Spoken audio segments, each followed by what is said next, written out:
Hindi pa man tumutungtong ang 9:00 ng gabi, kasalukuyan na silang naglalakad ng kanyang ama patungo sa baryo.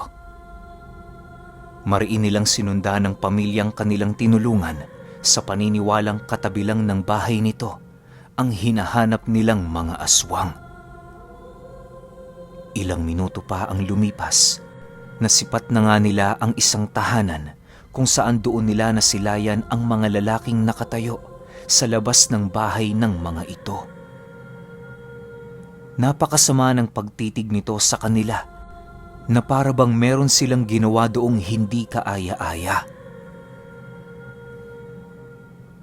"Bakit ganyan kayo kung makatingin? May kailangan ba kayo?" Tanong dito ni Tomas na may halong paninindak. Nang marinig ito ng mga lalaki, bigla naman yung nagsipasok sa kanilang mga bahay na para bang umiiwas. Bagaman tumalikod na ang mga ito sa kanila, nagpasya si Tomas na sundan ng mga nilalang na yon sa kadahilan ng ramdam niya sa mga ito ang presensya ng mga aswang.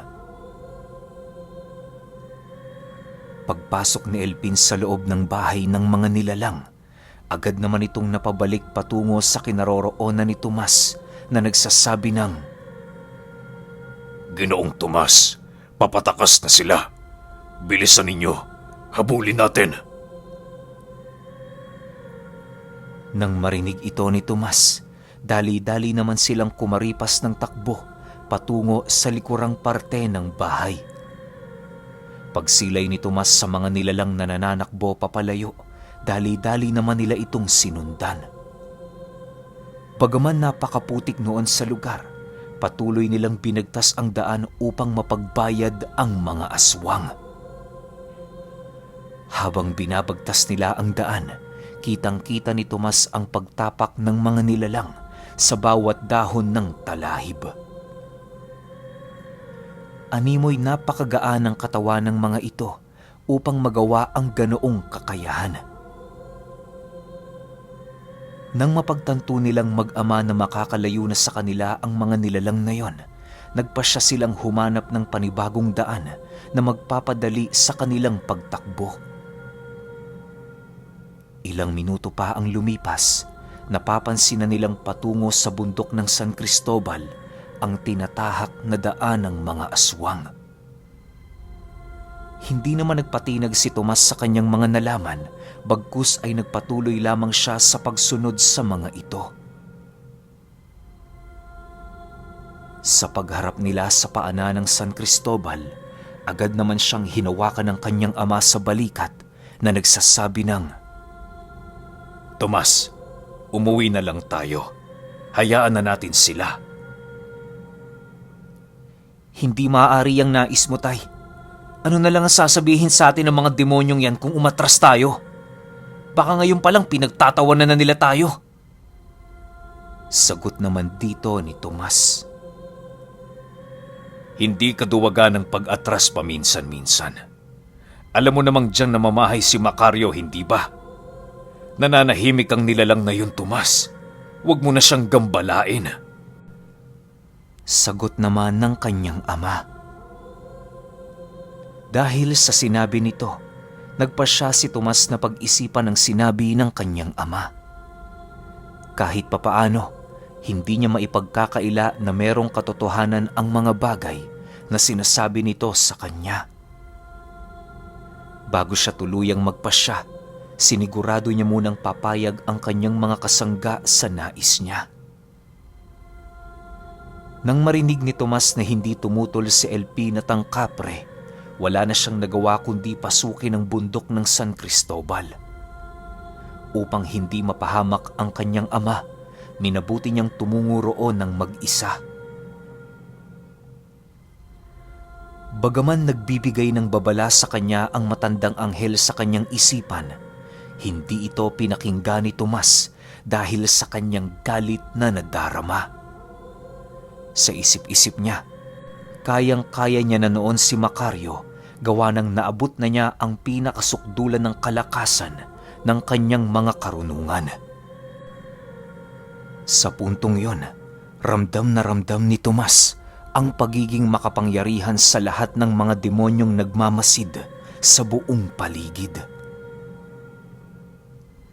Nang makapasok na siya sa paanan ng San Cristobal, tila ba doon na nagbago ang simoy ng hangin.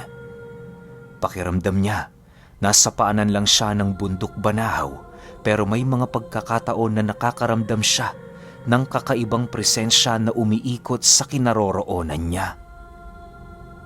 Hinayaan lamang niya ang pagsimoy ng mga ito, gawa ng sa isip-isip niya, wala namang magagawa ang mga presensyang yon.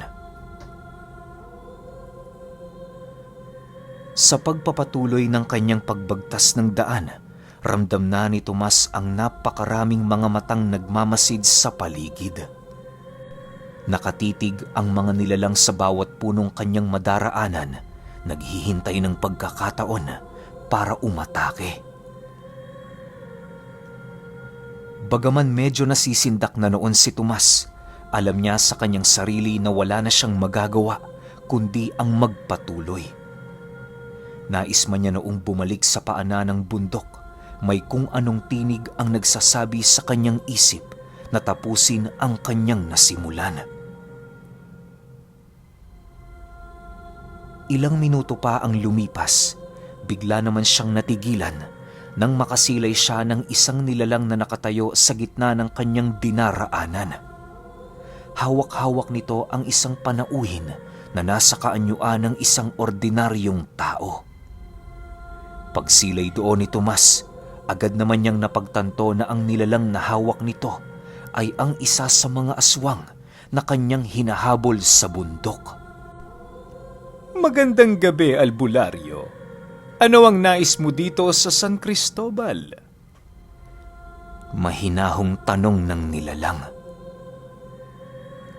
Paglalarawan ni Tomas sa nilalang na yon, kung titingnan mo, may hahalin tulad mo ang kabuang anyo nito sa isang ordinaryong tao. Subalit kapag sinubukan mo yung tingnan sa pamamagitan ng ikatlong kalagayan, doon mo masisipat ang napakaitim nitong presensya. Pagramdam ni Tomas sa kapangyarihan ng nilalang na yon, halos balutin siya ng takot sa kanyang buong katawan sa kadahilan ng alam niya sa kanyang sarili na napakalayo nito kung ikukumpara sa kanyang abilidad. Nang marinig niya ang sinabi nito, kalmado naman siyang sumagot sa naging tanong ng lalaki. Magandang gabi din sa iyo, kaibigan. Pasensya na kung napapasok ako dito ng 10 oras. Meron lang akong hinahanap, grupo ng mga aswang na nakisilong sa bundok na ito. Nakita mo ba kung nasaan sila? Sagot naman dito ni Tomas. Itong mga kasama pala nito ang hinahanap mo. Huwag kang mag-alala. Napatay na sila ng mga kasama ko. Sa katunayan, ikaw na lang ngayon ang natitirang dayo rito. Seryosong sagot naman sa kanya ng nilalang. Matapos nitong makapagsalita, bigla namang nasipat ni Tomas ang pagngisi nito habang dahan-dahang bumubunot ng kung anong armas sa kanyang likuran. Sa isang iglap, tumambad kay Tomas ang isang karet na binabalutan ng napakaitim na usok. Walang sabi-sabi, agad nitong ginilitan sa leeg ang hawak nitong aswang at kasabay nito ang mabilisan nitong paghigop sa dugong umaagos sa buo nitong katawan. Halos inubos ng lalaking yon ang dugo ng aswang hanggang sa tuluyan na itong mawala ng buhay. Nang mapagtanto nitong wala na siyang maiinom na dugo sa nilalang na yon, para niya yung basurang itinapon sa gilid ng daan. Magpatuloy ka sa iyong paglalakad. Sa dulo nito, makikita mo si Panginoong Macario. Wala ako sa pwesto para patayin ka ngayon. Pero kung gusto ko lang, hindi ka na makakaabot sa aming kamahalan. Matapos nitong makapagsalita, agad naman itong naglaho sa kanyang paningin habang humahalakhak. Sa pagbalik ng katahimikan sa paligid, tanging pagbuntong hininga na lamang ang nagawa ni Tomas dahil sa mga bagay na kanyang naranasan. Bagaman aminado na siya noong tagilid ang kanyang sitwasyon, nagpatuloy pa rin siya sa kanyang paglalakad sa pagnanais na masipat ang pinuno ng mga nilalang na naninirahan sa San Cristobal. Sa pagpapatuloy ng kanyang pagbagtas ng daan, kitang-kita ni Tomas ang napakaraming mga nilalang sa gilid ng banging kanyang dinaraanan. Ang iilan sa mga ito ay nakatitig sa kanya, habang ang iba naman abalang-abala sa mga gawain nila.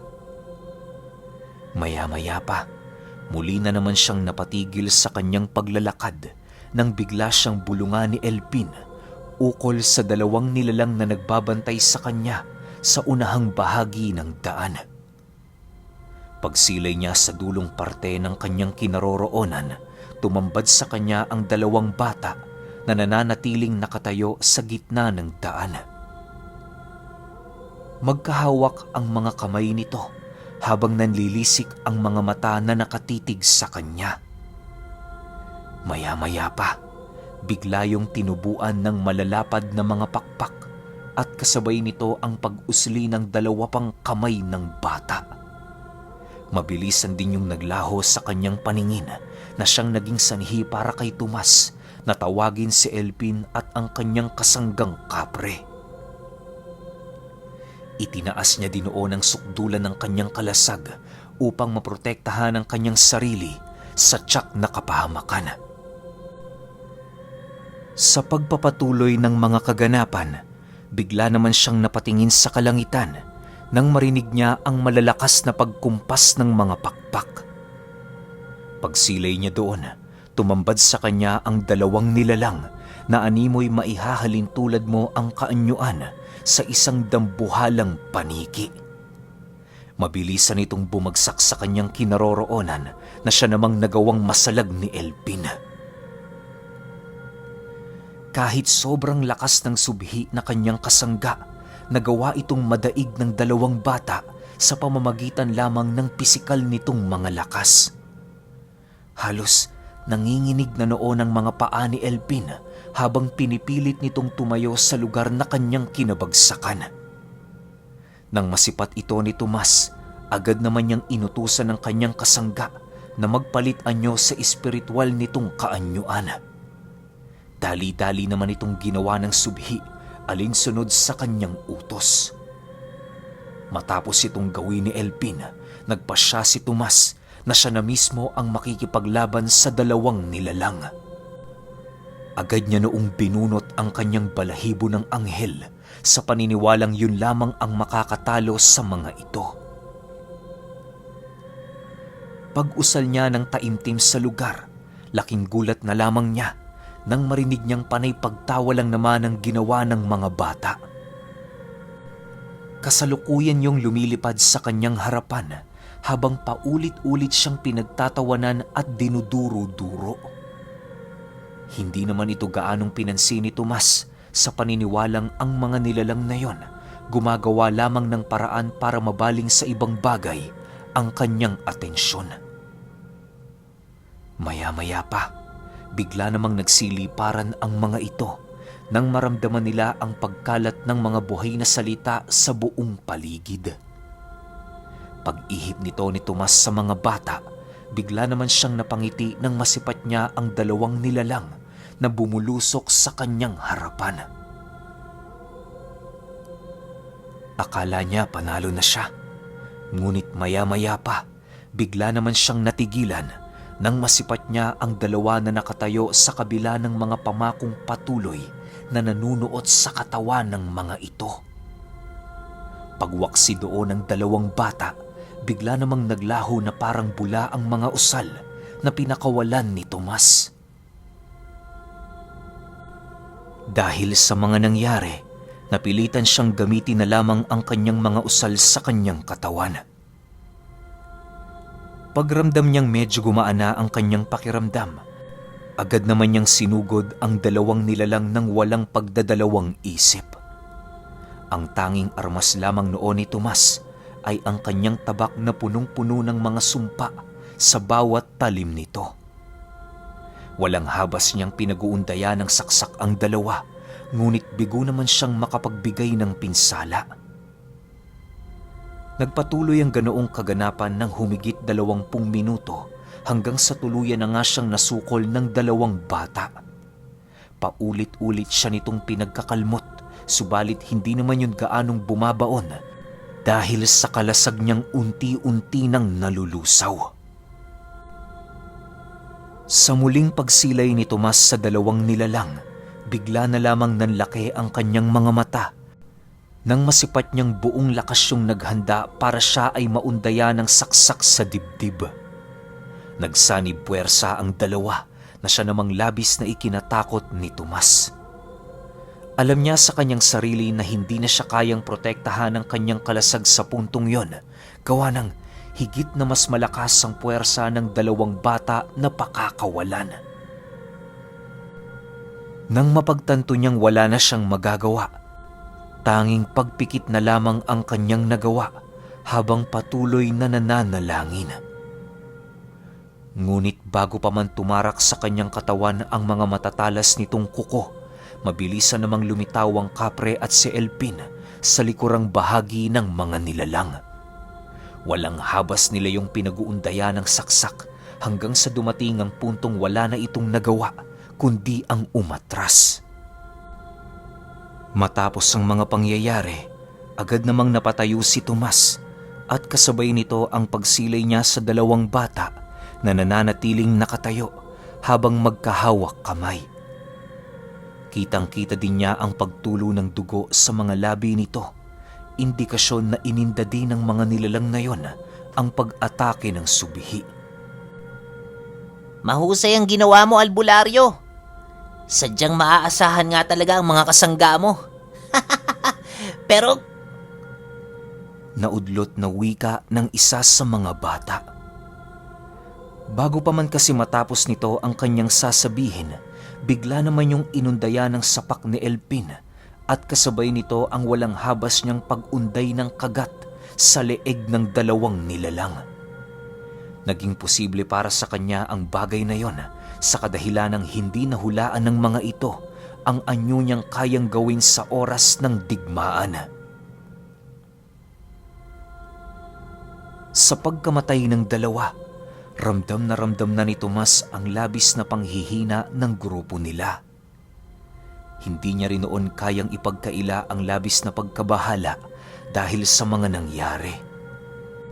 Unang beses pa lang kasi siya noong makasagupa ng nilalang na kayang wasakin ang kanyang pamako. Ginoong Tomas, bumalik na tayo. Wala na akong sapat na lakas para magpatuloy pa. Nang hihinang wika ni Elpin habang nagmamasid sa paligid. Bago pa man tuluyang makasagot si Tomas, bigla naman silang nakarinig ng isang tinig sa paligid. Inilalahad ng tinig na yon ang mga posibleng mangyari sa oras na nagpasya silang bumalik sa kanilang pinanggalingan. Ayon sa tinig na kanilang narinig, hindi ito papayag na hindi sila magpatuloy, lalo pat nagawa na nilang mapaslang ang isa sa mga tagasunod nito. Matapos nilang marinig ang bagay na yon, wala na silang nagawa kundi magpatuloy. Inutusan na noon ni Tomas si Elpin at ang kapre na bumalik na sa kinaroroonan ng kanyang ama, ngunit kagaya ng inaasahan, tumutol ito sa nais niyang mangyari.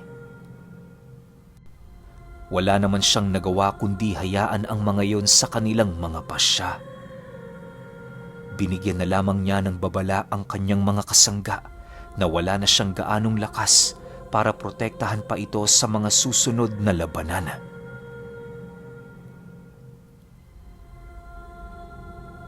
Sa pagpapatuloy ng kanilang paglalakad, nadapo na nga sila sa isang lugar kung saan meron silang nakitang 3 puno na nagsisilakihan. Sa ilalim ng punong yon ay merong isang kubo kung saan doon bumungad sa kanila ang isang binatang napakaamo ng pagmumuka. Nakatitig lang yun sa kanila habang nananatiling walang imik. Akala ni Tomas yun na si Macario. Subalit ilang minuto pa ang lumipas, bigla naman nilang nasipat na lumuhod ang binatang yon kasabay ng mga demonyong nagmamasid sa buong paligid. Pagsilay niya sa dulong parte ng kubo, doon niya nasipat ang isang binatang may mahabang buhok at napakatikas na pangangatawan. Wala yung pang-itaas na kasuotan na siyang naging sanhi upang masipat ni Tomas ang mga agimat nitong nakabaon sa katawan. Sa likurang bahagi ng binata, may 3 nilalang na nakasunod na halos nakatali ang buong katawan ng mga ito ng mga nagsisilakihang kadena. Pagharap nito sa kanya, bigla namang nanginig sa takot ang kanyang buong katawan nang sa hindi maipaliwanag na dahilan. Bago tuluyang magsalita ang isang binata, hinila nito ang isang kadena habang mahinahong binubulungan. Maya-maya pa, bigla na lamang umatungal ang nilalang na nakagapos sa kadenang yon habang dahan-dahang bumabagsak sa lupa ang mga kadenang nakapulupot doon. Pagsilay ni Tomas sa nilalang, laking gulat na lamang niya nang bigla itong lumitaw sa kanyang harapan at kasabay nito ang mabilisan nitong pag-unday sa kanyang dibdib na siyang naging sanhi upang salagin yon ng kapre.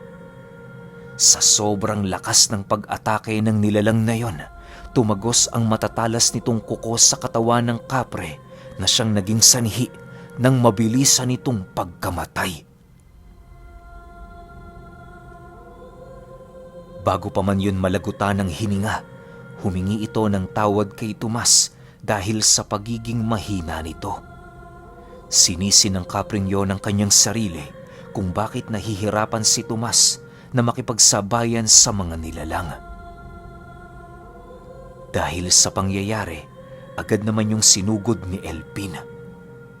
Ni katiting na takot ay wala itong ipinakita dahil sa sobrang galit na kanyang nadarama. Paghataw niya doon ang kanyang palakol, bigla na lamang itong nasalag ng nilalang at kasabay nito ang mabilisan nitong pagkuha ng kanyang kaliwang braso. Binugbog din ito ng husto ang subihi hanggang sa dumating ang puntong wala na itong kakayahan upang tumayo. Habang nakahiga noon si Elpin, muli itong tumitig kay Tomas habang nagwiwika ng, Ginoong Tomas, tumakbo na ho kayo. Hayaan nyo na kami rito. Iligtas ninyo ang sarili ninyo.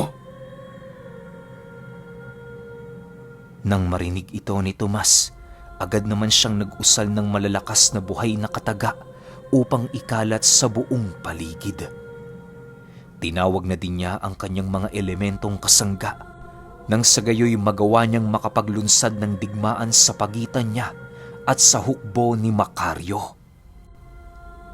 Nang masipat naman ni Macario ang kanyang ginawa, mabilisan naman itong inihipan ng lahat ng katagang kanyang ipinakalat sa paligid. Paghawak nito sa mga elementong kanyang tinawag, bigla na lamang yung naagnas ng sa hindi malamang dahilan. Bagaman ganun na ang mga nangyari, buong lakas pa ring sumugod dito si Tomas habang sumisigaw ng, Hanggat hawak ko ang balahibo, hinding-hindi mo ako matatalo. Humanda ka, pagbabayaran mo lahat ng ginawa mong kasamaan. Pagsilay ni Macario na papalapit na ito, agad naman niya yung sinapak sa dibdib na siyang naging sanhi upang tuluyan ng mawasak ang kalasag ni Tomas. Pagtama ng kanyang katawan noon sa isang puno, halos wala na siyang nagawa para tumayo. Sa puntong yon, tanggap na ni Tomas ang hatol ni Macario para sa kanyang buhay.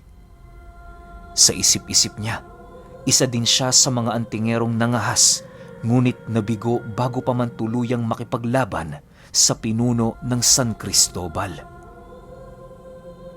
Habang patuloy niyang pinagmamasdan noon si Macario, doon tumambad sa kanya ang malademonyong pagmumukha nito na dahan-dahang bumabalik sa tao nitong wangis. Wala akong alam sa mga sinasabi mo. Namumuhay ako ng payapa dito kasama ang aking mga kakilala at kaibigan. Maraming usapin tungkol sa akin, subalit hindi ko na ito ninais pang pakinggan. Bahala kayo kung sa tingin nyo na isa akong ganap na demonyo. Hindi nyo ba nakikita? Mas kayo ang mga dyablo kumpara sa amin. Kami? Payapa kaming namumuhay sa kalikasan. Pero kayo, mga mapanira. Mapangwasak para lamang mapunan ang sariling kagustuhan. Alam mo, malakas ka, Tomas. Sobrang lakas ng tangan mo. Ang problema lang ay nasa maling lugar ka. At ako ang Panginoon dito. Marami ng kagaya mong antingero ang sumubok na kalabanin ako. Halos lahat sila nabigo at namatay. Kahit anong lakas ng tangan nila, sinusunog ko lang ng buong buo kapag nandito sila. Ganun ako kalakas dito. Pero hindi naman sa minamaliit ko kayo. Dahil may isang babae at binata na may puting kabayo na katulad nyo ang umakyat dito. At lahat kami, bago pa man makita ang kanilang mga pagmumuka, bigla na lamang kaming napasubasob sa lupa. At anong nakakatawa sa tagpo na yon? Kumuha lang sila ng mga halamang gamot na nandoon sa tuktok. Wala silang intensyong kalabanin ako o kung sino man sa mga alagad ko. Alalahanin mo, Tomas, sa kanila lang ako natatakot. Pero tatanungin kita, ano ang pakiramdam na makaharap ka ng isang gabunan?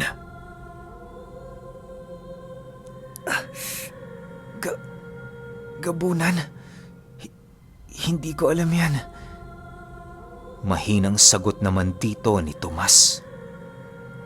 Animoy sa puntong yon, bigla namang binalot ng takot si Tomas na parabang ang katagang huling binitawan ni Macario na nuot sa kaibuturan ng kanyang puso.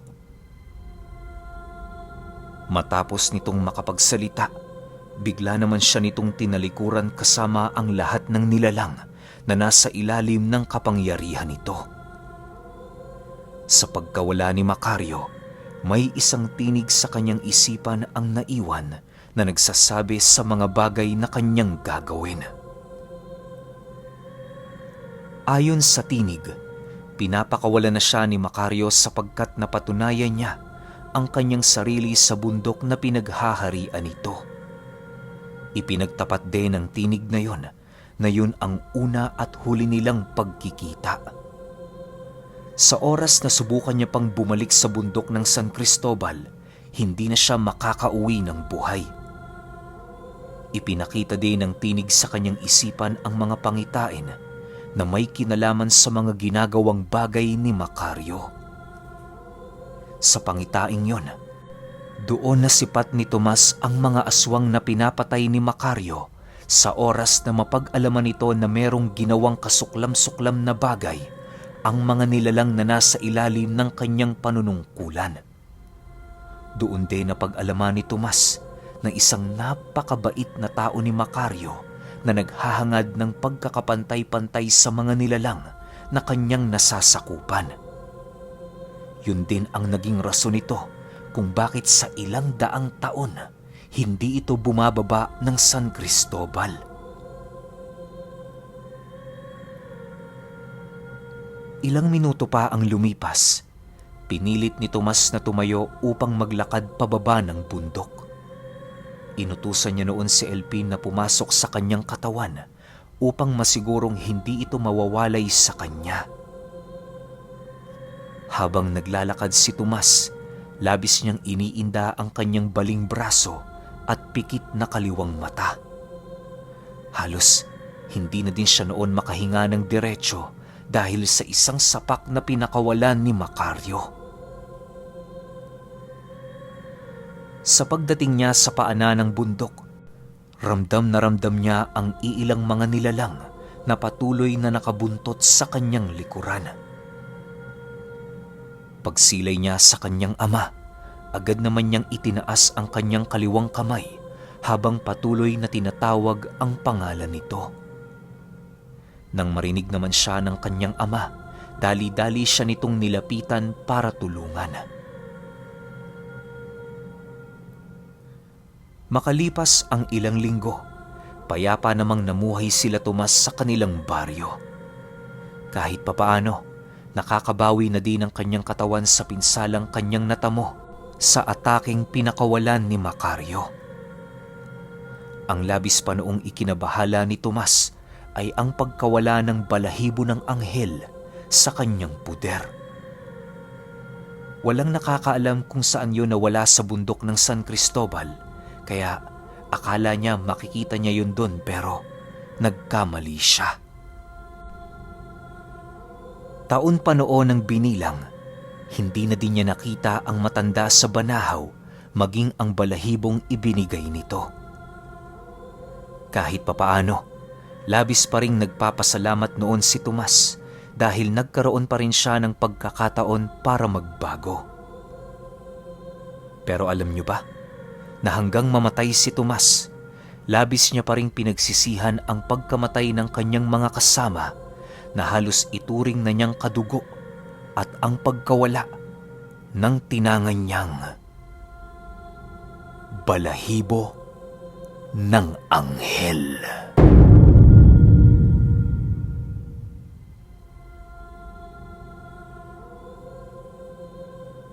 Okay, opinyon ko sa buong kwento. Ito ang masasabi kong isa sa may pinakamagandang finale na nagawa kong inarate sa buong buhay kong pagnanarate dito sa YouTube. Napakaganda ng ending. Isipin ninyo kung ba't ko nasabing pinakamaganda. Yung pinakakalaban ng buong kwento, isang beses niya lang nakita. Tapos nung nakita sila, binalaan siya na wag nang babalik sa bundok na yon. Ganun lang kasimple, di ba? Tapos na kagad yung kwento. Pero, may nabanggit si Macario. Di ko na lang uulitin kung saang parte. May nabanggit siyang dalawa na umakyat ng bundok tas kumuha lang ng halamang gamot. Pero lahat sila napadapa sa lupa. Di ko na sasabihin kung sino yun, pero talagang sobrang angas ng kwento na to. Yun nga lang medyo nakakalungkot kasi nagbago si Tomas. Well, hindi naman natin siya masisisi. Kasi yung simula ng kwento, parang batang-bata pa siya nun eh. Well, di naman sobrang bata. Siguro mga teen. Nasa teen siya nun. Kaya parang yung takbo pa ng isip niya, mabait pa, good boy, medyo sumusunod ng konti sa magulang. Tapos nung medyo nagkaedad-edad na siya, siguro sa isip-isip niya, may sarili na siyang rason para gawin yung mga bagay na gusto niya. Tapos yung hindi niya nagawa nung bata siya, ginawa niya nung, eto nga, medyo may edad na siya, yung gumanti kay Macario. Kaso nga lang, mali yun. Hindi pa siya nakinig dun sa anghel na gumagabay sa kanya, kaya lahat binawi sa kanya. 'Di ba? Pero yun nga, sabi niya, nagpapasalamat siya kasi binigyan pa siya ng pagkakataon para magbago. Hindi siya pinatay ni Macario, 'di ba? Kung tutuusin, pwede na siyang patayin dun eh. So yung pala yung dahilan na yun. Siguro malamang andun pa rin yung matandang anghel sa Banahaw, tas si Macario nandito pa rin to sa San Cristobal. Kaya pala hindi pwede talagang mag-akyatan kung sino man. Kunyari, nakatira ka sa San Cristobal, pupunta ka ng Banahaw, panig ka ng kaliwa. Hindi pwede yun. Dudurugin ka ng mga nasa Banahaw. Tas kabaliktaran lang din. Kapag na ikaw yung taga Banahaw, pupunta ka ng San Cristobal, yari ka sa mga nakatira doon, di ba? Parang wala na lang galawan. Parang North at South Korea pa lang ang kalalabasan nito no? Pero ang ganda talaga. Sobrang ganda. Pero nasa sa inyo pa rin yan kung trip nyo yung ending o yung buong kwento. Kaya paki-comment na lang ako sa baba ng mga komento ninyo. Yun lang. Hanggang sa susunod na kwento. Salamat.